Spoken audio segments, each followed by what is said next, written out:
Summer cooking is truly some of the best. I love leaning into all the fresh flavors while actually cooking more simply, since seasonal ingredients speak for themselves, I find. As a Mennonite mom of four, I'm always on the lookout for other moms' favorites and tried and true recipes that work for their families, especially in this busy season called summer. So I'm excited to share with you some of my favorites. So I hope this video can be relaxing and inspirational at the same time. But buckle up because you're gonna see me cooking in 3 separate kitchens. I filmed a couple of these recipes before we tore out our old kitchen and began our kitchen remodel. And then a majority of these recipes will be cooked in my, what I call summer kitchen, which is my temporary kitchen set up in the sun porch. And also you're in for a real treat because one day me and my sisters all got together at my mom's house and we cooked in her farmhouse kitchen. One of our absolute favorite grab and go lunches. You're definitely gonna wanna make this in your own kitchen. So thanks for joining me and let's get cooking.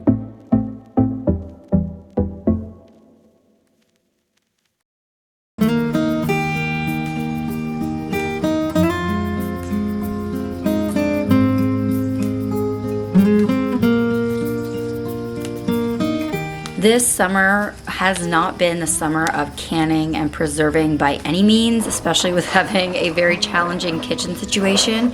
But I started out this morning by making some fresh pesto, some for the freezer and some for now. My basil has been doing so good this year and I thought this was a great way to use it up.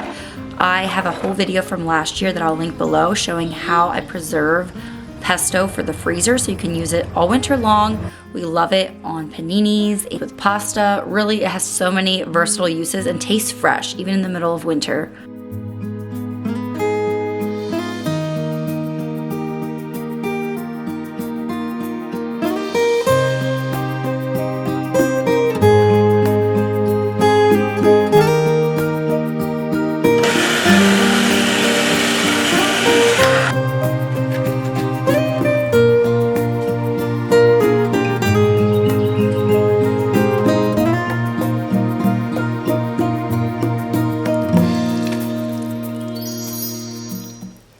Okay, I did not put it into separate containers yet. It's just in this right here, but look how much that made, a triple batch.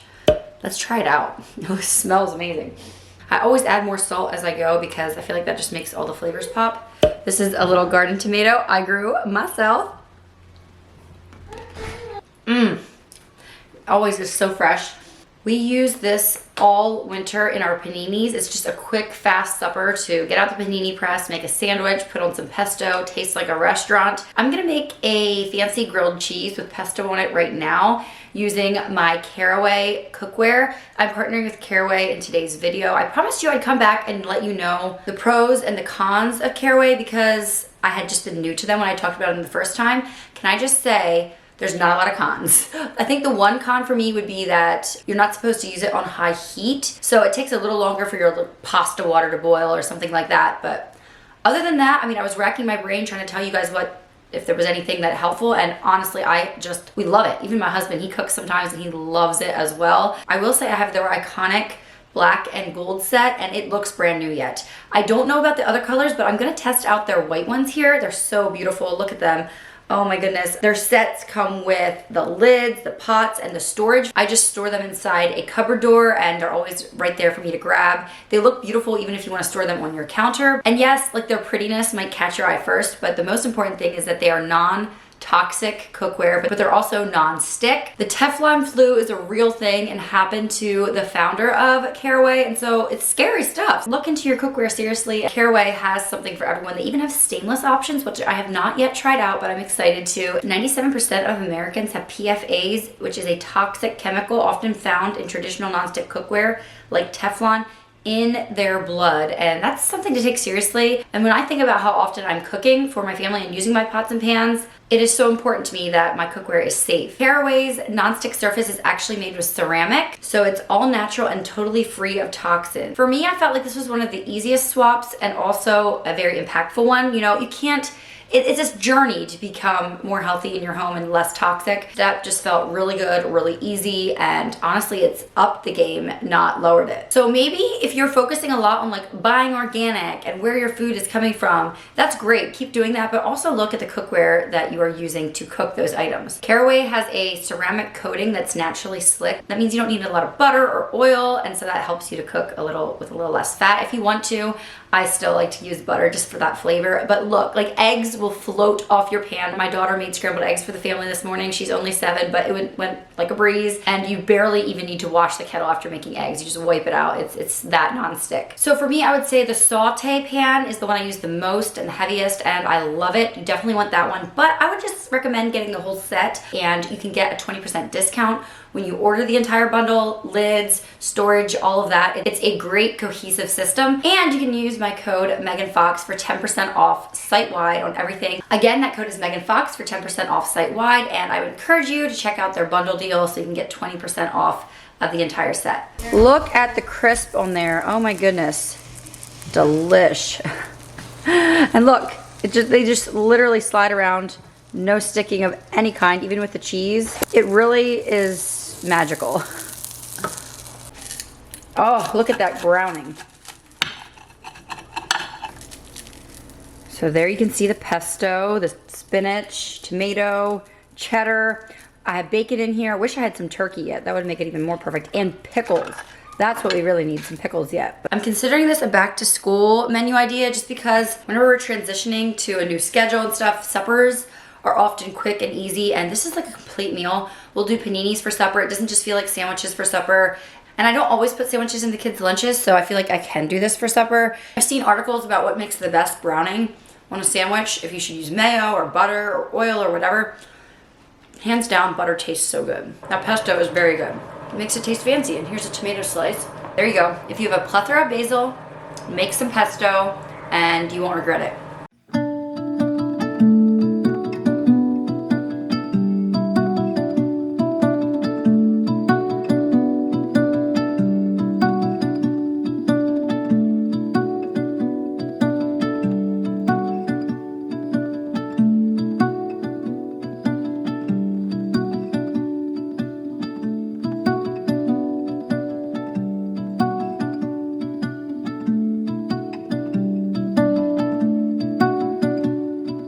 So here I decided to take a simple home-cooked recipe and turn it into pretty much a commercial kitchen event. We'll get into that in just a second, but here I am mixing up the dough, and you might see that I added some sunflower lecithin to the dough, which is not asked for, but I've started doing that in most of my yeast bread recipes, and it makes the texture so good. I don't know what it is about it. It just really adds to it, and it's not bad for you, like so many additives are. And then if you're wondering why my yeast jar was all frosty, that's because I store my yeast in the freezer so that it for sure has a good chance to react with the warm water. My mom always did this, and so I have done that as well. But I am using my soft pretzel recipe and making stuffed soft pretzels for the freezer. So we can use these for lunches when school starts. We can use them for a quick meal in the evening when we're working on house projects, and they're just really versatile. I'll explain a couple different ways you can make them and you can eat them. We'll get into all of this here, but I highly recommend this recipe. It is absolutely a crowd pleaser, and it's a great meal to drop off to friends and family who might be in a pinch and you feel like making food for them is the best way to support them. They don't have to eat this for a certain meal. They can pop them in the freezer. It could be good for lunches, on the go, whatever.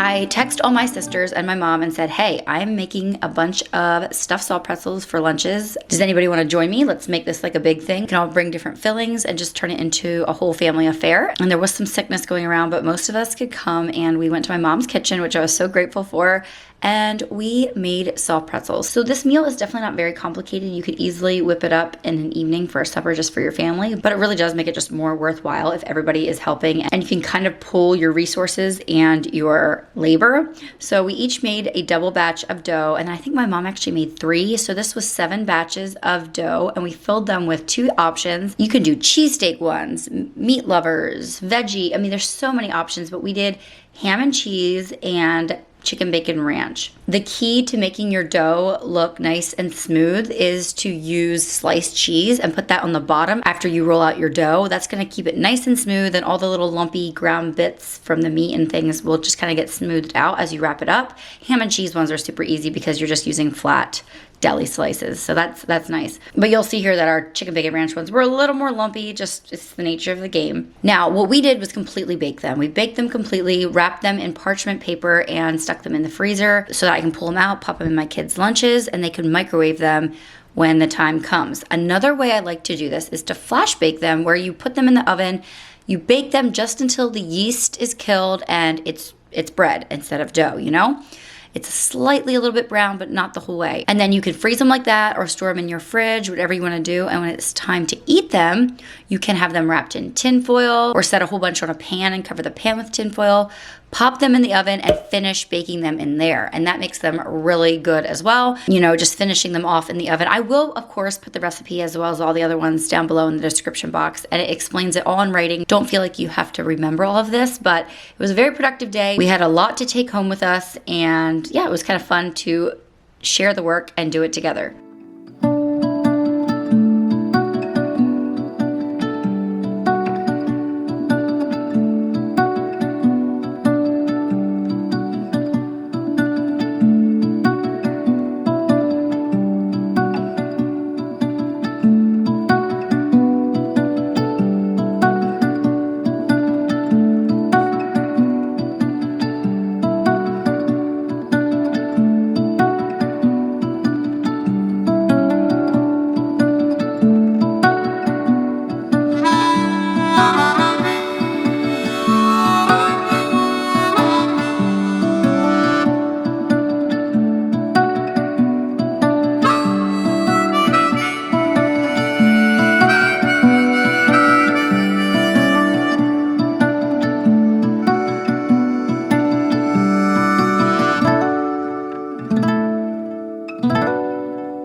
Where do you use it? When you cook. When do you cook? I always want an apron, like when we're baking things.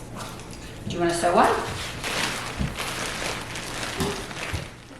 Hey, real quick, I just wanted to let you know that there is an awesome women's virtual seminar that's coming up here. It's called Organized HQ, and I have a session titled Kitchen Hacks to Help You Spend Less Time in the Kitchen, and in there I talk all about how many times I actually cook a week, ways I meal plan. I share strategies and tips for staying out of the kitchen but enjoying it more, and just so many practical tips that I've learned over my last 10 plus years of homemaking. And so I think you guys would find that super helpful, and I will leave a link down for you below where you can access my session and so many others for free. The topics range from organizing your home to organizing your time and just getting your life back on track. I've signed up for Organized HQ for the last several years, and I'm so honored to be a part of it in a bigger way this year. There's also a paid option for more perks, and I'll leave all the details for you down below in the description box. It will be available for you to sign up August 18th, so don't miss out.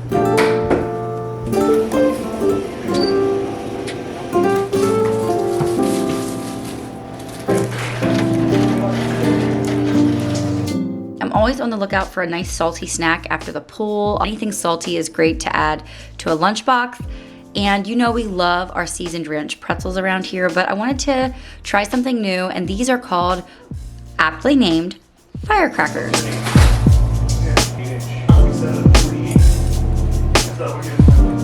So I use club crackers, you could use saltines, you could even use like the small oyster crackers. I bet these would even be good with Cheez-Its if you don't have a problem with those. I made them last minute for a play date I was going to, and the cabinet installers showed up that day, and I also shared them with them. They loved them. You can just make this recipe in the oven, but I did it in the smoker. Basically it's oil. I think I'm gonna try butter next time just because I love that flavor. And then you mix in a bunch of your favorite seasonings, including your favorite steak seasoning, which is fun, so everybody can try their own. And I used avocado oil just to pretend we were being a little bit healthy here with our club crackers. I smoked them on the smoker for about an hour, stirring them here and there, and they were bomb. They were so good. I think they were the perfect companion along with the iced coffees that I gave to the cabinet workers. And my kids loved them too, but if your kids aren't a fan of spice, just cut back on the cayenne and the red pepper flakes.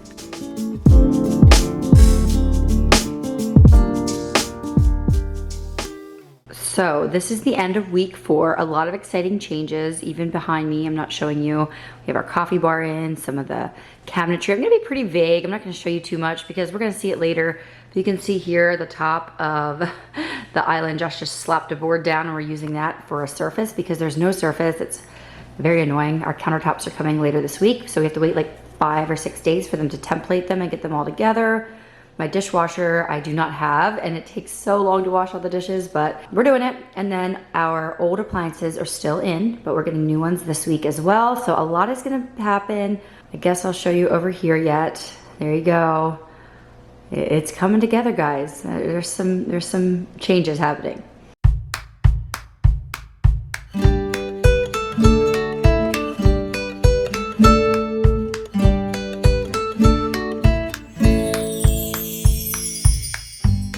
Few more rapid fire favorites that I was able to film while I still had my kitchen is this butter and salt snack mix. It's a favorite on my website, and I made a big batch here at the beginning of the summer to take along camping and to the cabin. This recipe stores so well in the freezer. You can just pull out a gallon bag and take it to your event, and it's a crowd pleaser every time.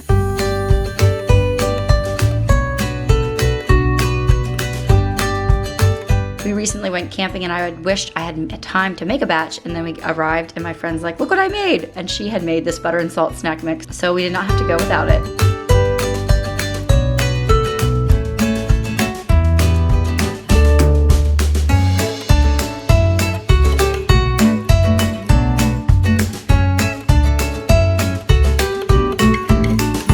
Rice Krispie Squares are a great, easy lunch option or dessert. If you do desserts in your house, we don't really. It's just more of like a lunch thing. But these chocolate and peanut butter Rice Krispie rolls are something Josh grew up with, and they are so good and addicting. And I only make them when we have plans to use them up with other people. Otherwise, I would probably eat them all myself. One of my biggest tips is to always just double the recipe when you're making something, because you're getting all the dishes dirty anyway. You're getting out all the ingredients. Might as well make your motions count.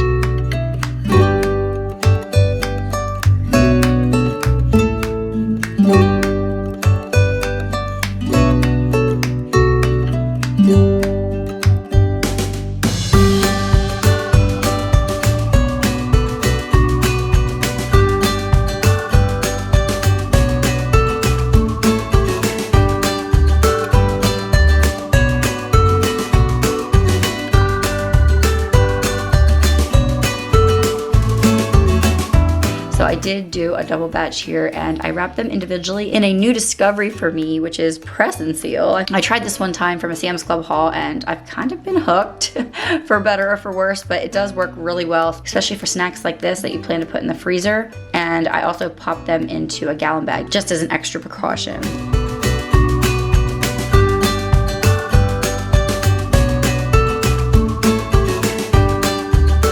I've showed this before in other videos, but we love our cheese crisps. They're a great crunchy snack that doesn't have a bunch of nasty ingredients in, and you can season them all different ways so you'll never be tired of them, but this is some of my kids' favorite after school snacks.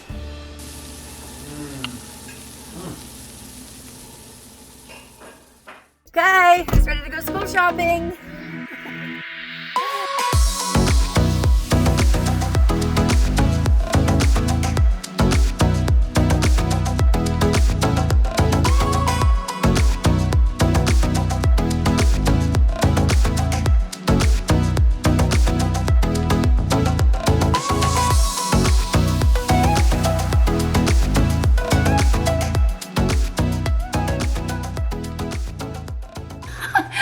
Oh my, back to school shopping. Always one of my favorite days of the year.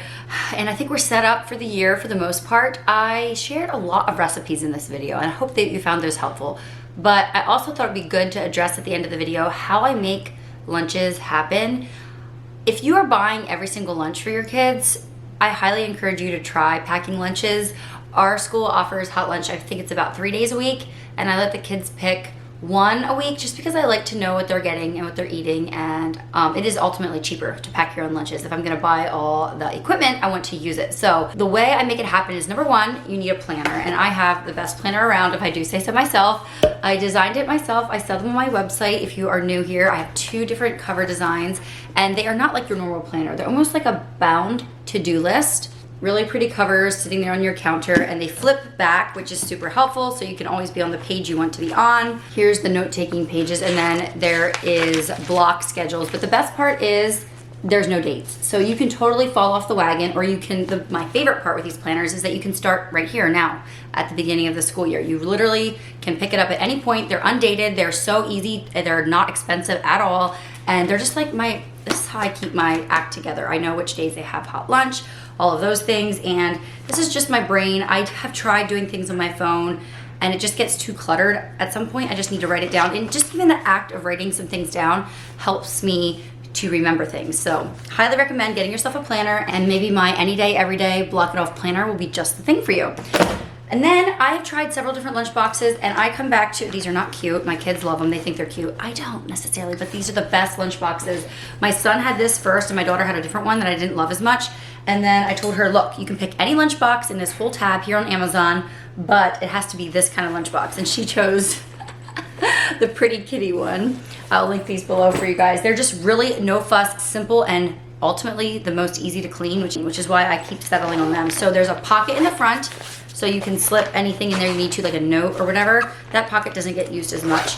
But then in here, you have a mesh part where I just slip in these skinny little ice packs. They slide right in, boom, like that. And then our kids' school does a little snack mid-morning, and that goes right here in this little pouch. They just usually have a cracker pack or a granola bar. Scout bars are their favorites. Just put those in there and they're good to go. They don't even have to open their lunchbox to get their snack out, but it's right there. So highly, highly recommend these lunchbox systems. It's just great. They also each have one thermos that's gonna hopefully last them their whole entire school years. And that's just for once in a while when we do ramen noodles or something fun like that on a special occasion. And yeah, they just each have one, and they get used a couple times a year, but hopefully we'll keep them for life. And my kids' water bottles, we've tried all different kinds, but I keep coming back to the simple modern ones, and then these ones here that are also from Amazon. I'll link them down below. They seem to be the best. They clean the best. They are sturdy and durable. And yeah, I just keep kind of buying those off of Amazon, and they work great if we don't lose them, right? So other than that, I've never had a water bottle like destruct on me. They just get like really dinged up, and I'll be like, okay, we can retire this water bottle and move on to another one. But yeah, a water bottle can last you a really long while if you take care of it.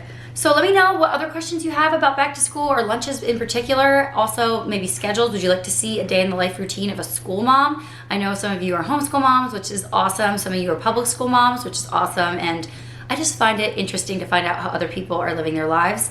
And yeah, if you don't pack lunches, I highly encourage you to try it out. And so inside their lunchbox, I pack their lunches in these bento boxes, which I love, but you're gonna need new ones like every 2 years or so, I would say. Mine haven't lasted and lasted.